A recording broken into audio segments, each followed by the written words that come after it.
नमस्कार, आप सभी का स्वागत है मनी 9 में और मैं हूं आपके साथ सिमरनजीत सिंह। जिस इंडिया यूएस ट्रेड डील का पिछले लंबे समय से इंतजार था, अब वो डील यहां पर होती हुई नजर आई है। हालांकि ऑफिशियली ये डील साइन नहीं हुई है, लेकिन इंडिया और यूएस के बीच इस डील को लेकर सहमति जो है वो यहां पर बन चुकी है। इस डील की एक जो सबसे पॉजिटिव बात यहां पर निकल कर आ रही है कि यूएस ने इंडिया पर जो 50% टैरिफ लगाया था उसको घटाकर इस डील के तहत 18% कर दिया गया है।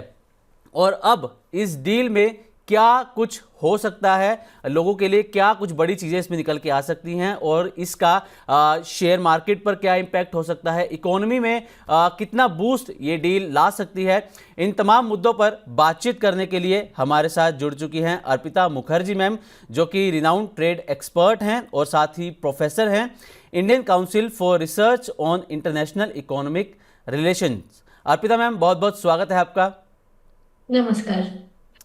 तो मैम, सबसे पहले आपसे ये जानना चाहेंगे कि जो इंडिया यूएस की ये डील हुई है, ये डील कैसी है, आप किस तरीके से देखते हैं और भारत के लिए जो है ये डील कितनी फ़ायदेमंद हो सकती है या फिर इकोनॉमी में कितना बूस्ट ये डील ला सकती है। देखिए, डील की पूरी डिटेल्स अभी तक आया नहीं है। जी। कुछ ही दिनों में अगर आप देखिएगा तो यूएसटीआर की वेबसाइट में वो आ जाता है। जनरली उनका 10-15 दिन या 1 महीने के अंदर वो उसको पब्लिश कर देते हैं।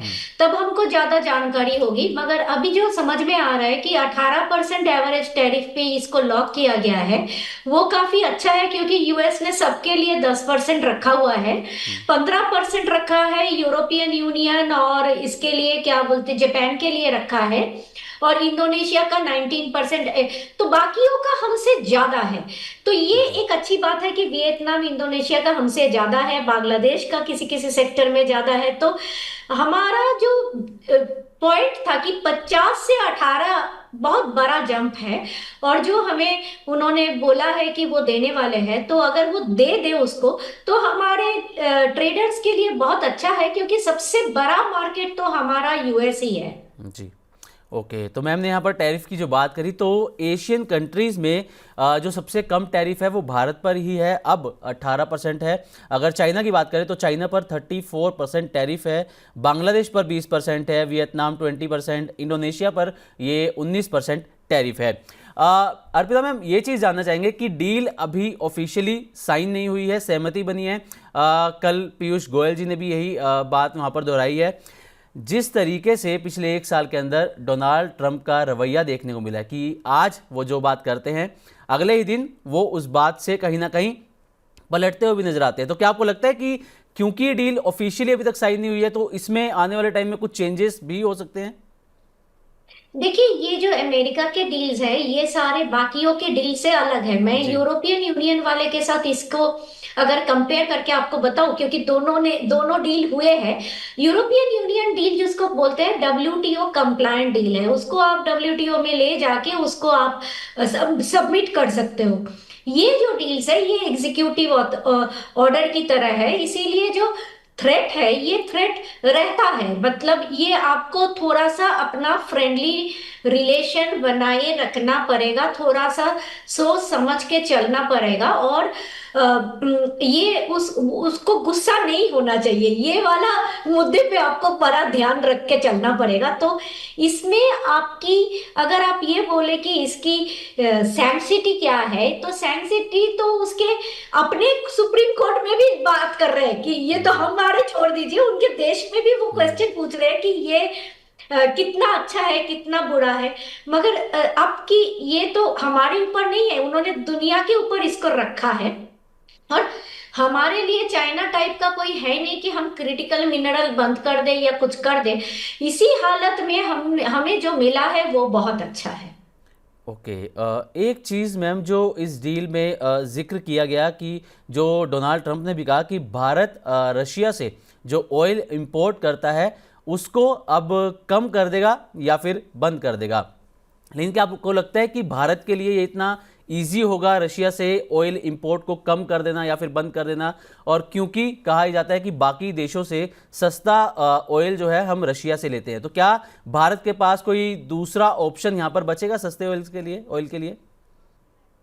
देखिए, इनके जो कहने का मतलब है ना, इसमें बहुत सारा कुछ है। जी। आज वो कहता है रशिया, कल वो कहता है ईरान। अब हम्म। कहीं ना कहीं से तो आपको तेल लेना पड़ेगा। वो ये कह रहा है कि अमेरिका से भी तेल लेना है और वेनेजुएला से भी तेल लेना जी। है। तो एक बात है कि अमेरिकन इंपोर्ट्स को आपको इंक्रीज करना है, हम्म। और अमेरिकन इंपोर्ट्स को इंक्रीज करके उसको एक नंबर दिया गया है जो कि $500 बिलियन की नंबर है, उसमें पहुंचना है। अब कुछ हद तक इसमें तीन चीजें होती है। एक तो अमेरिकन कंपनी को भी कॉम्पिटिटिव होना चाहिए भारत मार्केट में। अगर नहीं है तो जबरदस्ती तो वो बिकॉज हम लोगों ने तो इतने सारे डील कर लिए, इतने इतने सारे एफटीए कर लिए। अब जी। वो जब बेचेगा उसको कॉम्पिटिटिव प्राइस में बेचना है। ये एक बात है। दूसरी बात ये है कि इन डीलों में सबसे बड़ा मुद्दा ये है कि रूल ऑफ ओरिजिन और कुछ कुछ चीजें इसमें है नहीं। हम्म। हाँ, इसमें है नहीं। तो कहाँ से तेल आ रहा है और किस रास्ते से तेल आ रहा है वो कैसे मॉनिटर करेगा? डायरेक्ट आ रहा है कि घूम घाम के आ रहा है, वो सब कई सारी चीजें इसमें जी। देखा जाएगा। मगर मेन पॉइंट तो ये है कि वो जो मेन चीज मांग रहा है कि अमेरिका का सामान ज्यादा खरीदना है। कुछ हद तक तो वो ड्यूटी रिडक्शन से होना चाहिए कि उनको एक कॉम्पिटिटिव लेवल प्लेइंग फील्ड दे दिया, और उसमें सबको जो मिल रहा है आपको वही मिल रहा है या अच्छा मिल रहा है, आप उसमें कोशिश करके देखो। दूसरी बात यह है कि शायद कुछ हमको तेल अमेरिका और वेनेजुएला से लेना पड़ेगा। जी। ये हमको थोड़ा सा देखना पड़ेगा, क्योंकि वो सिर्फ रशिया पे नहीं, वो कभी कभी ईरान पे भी चले जाते हैं। तो इसको जी हमको बिल्कुल। दोनों को ही देखना पड़ेगा। ओके, ठीक है मैम। मैम, आपको दोनों में से किसके लिए ये डील ज़्यादा फेवरेबल लग रही है, इंडिया के लिए या यूएस के लिए? किसको ज़्यादा आपको लगता है कि बेनिफिट मिलता हो नज़र आ रहा है इस डील से? देखिए, डील जो होता है ना, ये सब डील बहुत कॉम्प्लेक्स होता है। जब तक आप इसके नीटी ग्रिटी नहीं देखोगे, दोनों के लिए ही बेनिफिट है हम्म। और दोनों के लिए ना भी बेनिफिट हो सकता है। क्योंकि अगर हमने यूएस का डील देखा, अगर यूएस के साइड से देखा, तो जी। शायद उनको टैरिफ में बेनिफिट मिलेगा। मगर यूरोपियन यूनियन ने टैरिफ के साथ सर्विसेज देखा और से कई सारे मुद्दे देखे, तो उसकी एग्रीमेंट मच मोर सॉलिड है। उसने एक मुद्दे से लेके बहुत सारे मुद्दे को एक साथ देखा, तो वो एग्रीमेंट में बेनिफिट मिलने का चांस ज्यादा होता है। तो इस हिसाब से अमेरिका को शायद कम मिले। दूसरी बात यह है कि जो चीजें हमने खोला नहीं है, जैसे डेयरी वगैरह यूरोपियन यूनियन के साथ, शायद जी। हमको इनके साथ खोलना पड़े। वो उल्टी बात है। तो बिल्कुल। इनको शायद ज्यादा मिले होंगे टैरिफ में। हमें तो अच्छा मिला है, ये बात तो नंबर से पता चल रहा है। 18% अच्छा है। अब ये 18% किसको कवर करते हैं वो ज्यादा जरूरी है। मानिए अमेरिका में ना कोई कोई अलग अलग ऑर्डर से भी रेस्ट्रिक्शंस आए हैं। जैसे ऑटो में अलग से आया है, स्टील एंड एल्यूमिनियम में अलग से आया है। जून के ऑर्डर में उसमें 50% है।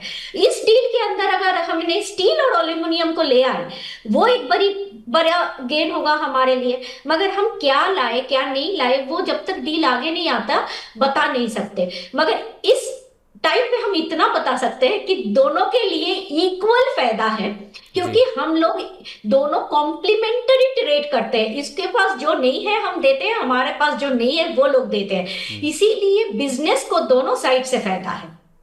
ओके। और मैम, डेयरी का भी आपने जिक्र किया यहाँ पर, और एग्रीकल्चर का भी यहाँ पर काफ़ी इन दोनों को लेकर यहाँ पर चर्चाएं हो रही हैं। तो आपको क्या लगता है कि इन दोनों के लिए क्या यहाँ पर सुरक्षा प्रावधान या फिर एग्जम्पशंस हो सकते हैं इसके अंदर? देखिए, पहले जब हम नेगोशिएशन शुरू हुआ था तो अमेरिकन ने बोला था कि हम टैरिफ रेट कोटा पे जाएंगे। जी। तो टैरिफ रेट कोटा एक प्रोटेक्शन होता है। सेकेंडली, देखिए डेयरी के केस में अमेरिका के पास भी हाई टैरिफ है, हमारे पास भी हाई टैरिफ है। बट अमेरिका ने ऐसा नहीं किया जैसे कि बैन कर दिया। जैसे यूरोपियन यूनियन में और कई सारे देश में हमारे डेयरी बैंड है, ऑलमोस्ट जा नहीं सकते। रेगुलेटरी रेस्ट्रिक्शंस बहुत ज्यादा है। अब अमेरिका के उतने झंझट नहीं है डेयरी प्रोडक्ट्स बेचने का, तो दोनों साइड में उतनी बड़ी प्रॉब्लम नहीं है डेयरी का जितना बड़ा प्रॉब्लम है यूरोपियन यूनियन के साथ। मगर अमेरिका के साथ बहुत बड़ा प्रॉब्लम है चिकन लेग का।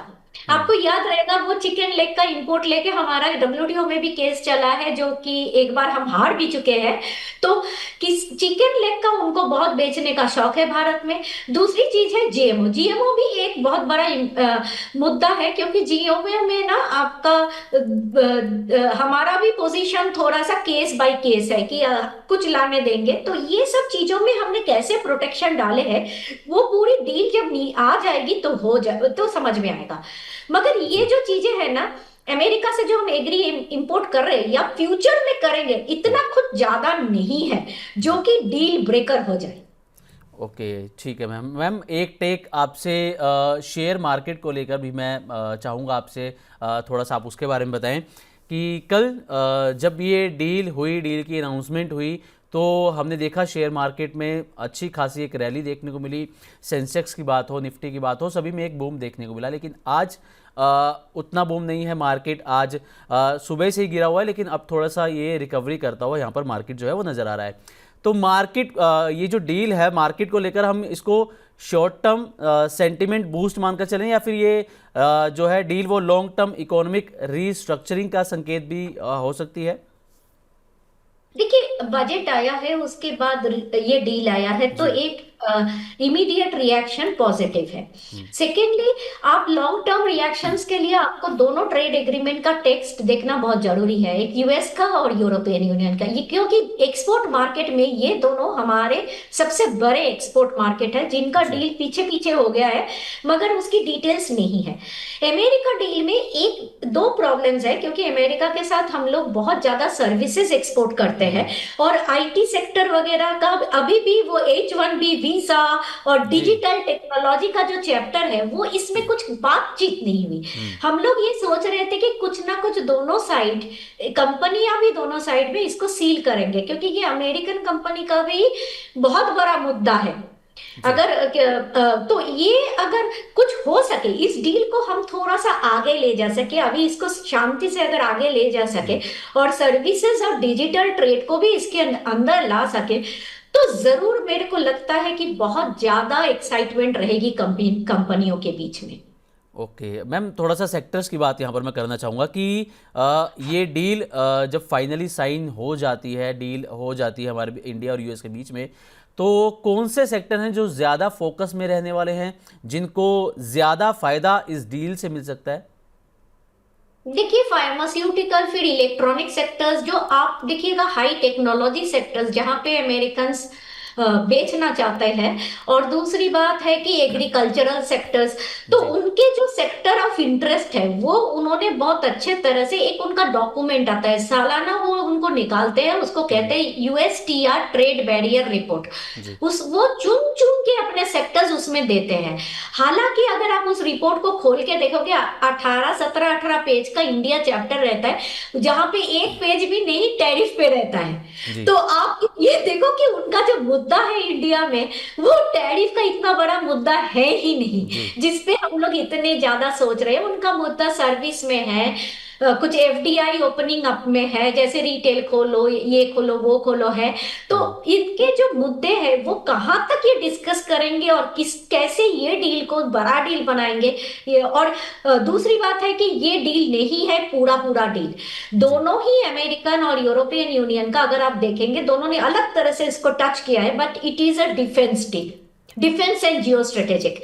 अगर आप यूरोपियन ने साइड में एक डिफेंस एग्रीमेंट किया है, इन्होंने भी एक डिफेंस के एंगल से ही, इधर ऑयल बोलिए, कुछ भी बोलिए, geo defence and geo strategic interest से इस डील को पकड़ा है। तो दो साइड से इन्होंने पकड़ा है, एक अमेरिका प्रोडक्ट खरीदो, दूसरा है कि defence and geo strategic.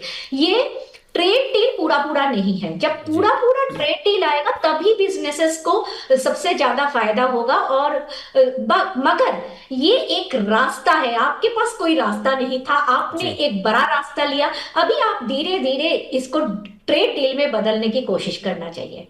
Okay, ठीक है मैम।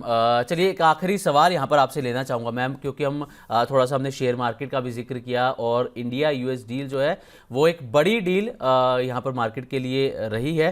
तो एफआईआईज़ की यहाँ पर हम बात कर रहे थे मैम। पिछले एक साल देखें तो लगातार जो एफआईआईज हैं वो मार्केट से बिकवाली कर रहे हैं। जनवरी 2026 का ही डेटा देखें तो 36,000 करोड़ रुपए के आसपास की रकम उन्होंने यहाँ पर भारतीय बाजार से निकाली है, और पिछले साल यानी कि 2025 में 1.5 लाख करोड़ रुपए से ज़्यादा की उन्होंने एफआईआईज ने बिकवाली की है। तो क्या आपको लगता है कि इंडिया यूएस ट्रेड डील जो पिछले लंबे समय से एक मुद्दा बनी हुई है, इस डील के होने के बाद जो एफआईआईज हैं वो भारतीय शेयर मार्केट के अंदर दोबारा से लौटते हुए नजर आएंगे?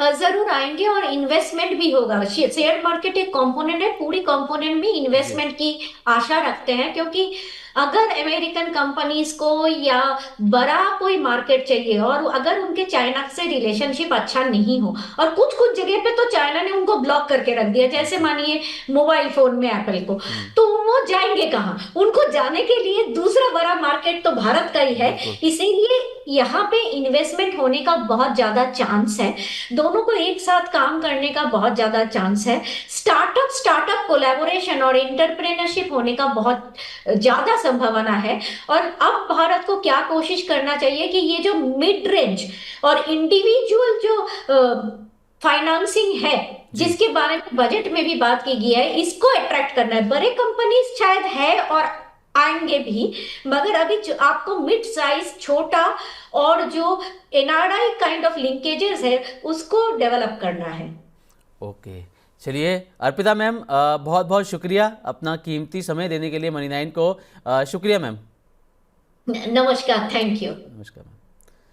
चलिए, तो ये थी अर्पिता मुखर्जी मैम, जिनके साथ हमने इंडिया यूएस ट्रेड डील को लेकर यहाँ पर बातचीत की है, डिटेल में बातचीत की है। क्या और कितना इम्पैक्ट उसका हो सकता है, इसके बारे में यहाँ पर हमने डिटेल में बातचीत की है। तो अभी के कार्यक्रम में बस इतना ही। नमस्कार, टाटा, बाय बाय।